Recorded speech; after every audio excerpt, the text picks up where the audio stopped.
नारायणं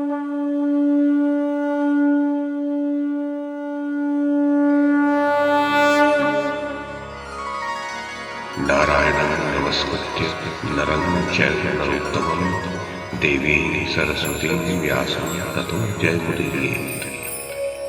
ओम नमो भगवते वासुदेवाय, ओम नमः पितामहाय, ओम नमः प्रजापतिभ्यः, ओम नमः कृष्णद्वैपायनाय, ओम नमः सर्वविघ्नविनायकेभ्यः।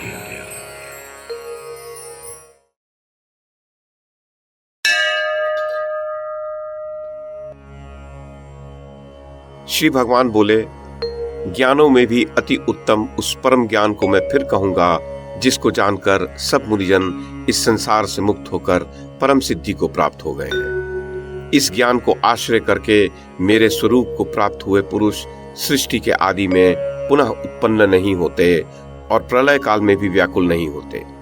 अर्जुन, मेरी महत ब्रह्म स्वरूप प्रकृति अव्याकृत माया संपूर्ण भूतों की योनि है और मैं उस योनि में चेतन समुदाय रूप गर्भ का स्थापन करता हूँ। उस जड़ चेतन के संयोग से सब भूतों की उत्पत्ति होती है। अर्जुन, नाना प्रकार की सब योनियों में जितने शरीरधारी प्राणी उत्पन्न होते हैं, अव्याकृत माता तो उन सब की गर्भ धारण करने वाली माता है और मैं बीज का स्थापन करने वाला पिता हूँ। अर्जुन, सत्वगुण, रजोगुण और तमोगुण ये प्रकृति से उत्पन्न तीनों गुणों अविनाशी जीवात्मा को शरीर से बांधते हैं। हे निष्पाप, उन तीनों गुणों में सत्व गुण तो निर्मल होने के कारण प्रकाश करने वाला और विकार रहित है। वह सुख के संबंध से और ज्ञान के अभिमान से बांधता है। अर्जुन, राग रूप रजोगुण को कामना और आसक्ति से उत्पन्न जान। वह उस जीवात्मा को कर्मों के और उनके फल के संबंध से बांधता है। और अर्जुन, सब देहाभिमानियों को मोहित करने वाले तमोगुण को अज्ञान से उत्पन्न जान। वो इस जीवात्मा को प्रमाद, आलस्य और निद्रा के द्वारा बांधता है।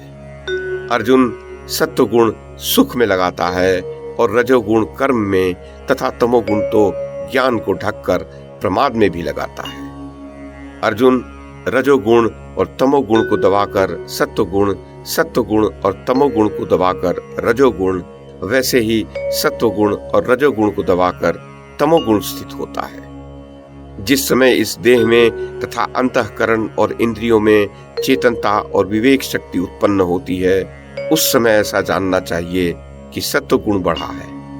रजोगुण के बढ़ने पर लोभ, प्रवृत्ति, सब प्रकार के कर्मों का सकाम भाव से आरंभ, अशांति और विषय भोगों की लालसा, ये सब उत्पन्न होते हैं। अर्जुन, तमोगुण के बढ़ने पर अंतःकरण और इंद्रियों में अप्रकाश, कर्तव्य कर्मों में अप्रवृत्ति और प्रमाद तथा निद्रादि अंतःकरण की मोहिनी वृत्तियां, ये सभी उत्पन्न होते हैं। जब ये जीवात्मा सत्वगुण की वृद्धि में मृत्यु को प्राप्त होती है, तब तो वह उत्तम कर्म करने वालों के निर्मल दिव्य स्वर्ग आदि लोकों को प्राप्त होती है। रजोगुण के बढ़ने पर मृत्यु को प्राप्त होकर मनुष्य कर्मों में आसक्ति रखने वाले मनुष्यों में उत्पन्न होता है तथा तमोगुण के बढ़ने पर मरा हुआ पुरुष कीट, पशु आदि मूढ़ योनियों में उत्पन्न होता है। सात्विक कर्म का तो सुख, ज्ञान और वैराग्य आदि निर्मल सात्विक फल कहा गया है।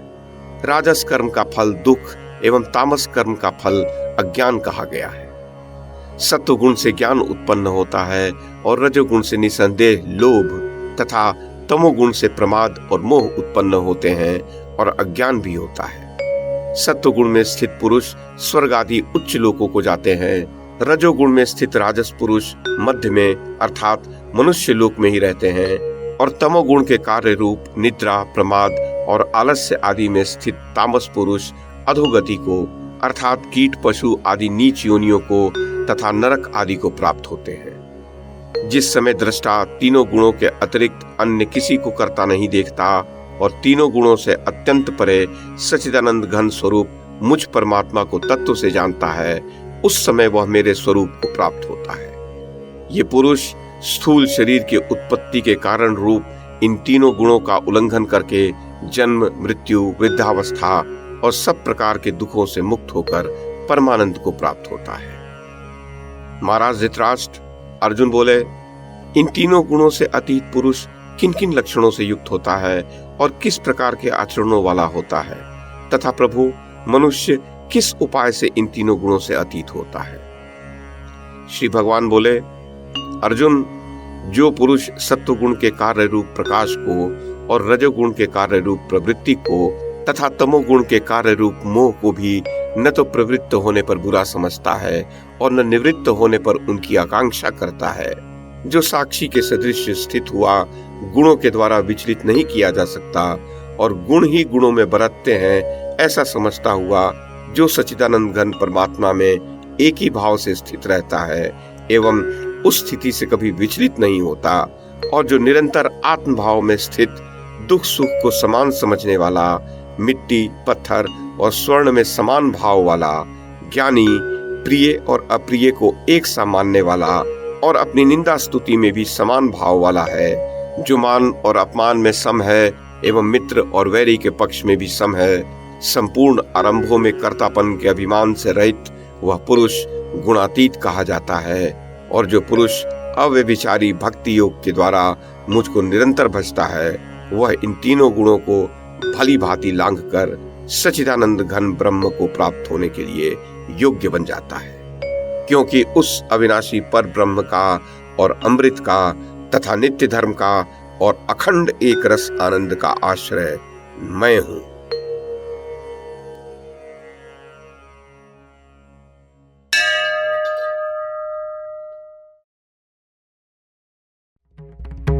YouTube के माध्यम से महाभारत की कथा को एक श्रृंखला के रूप में प्रस्तुत करने का हमारा ये प्रयास यदि आपको सराहनीय लगा हो तो कृपया इस कड़ी को लाइक और शेयर करें, चैनल को सब्सक्राइब करें और बेल आइकन को दबाएं। साथ में अन्य लोगों को भी देखने के लिए प्रेरित करें। धन्यवाद और नमस्कार।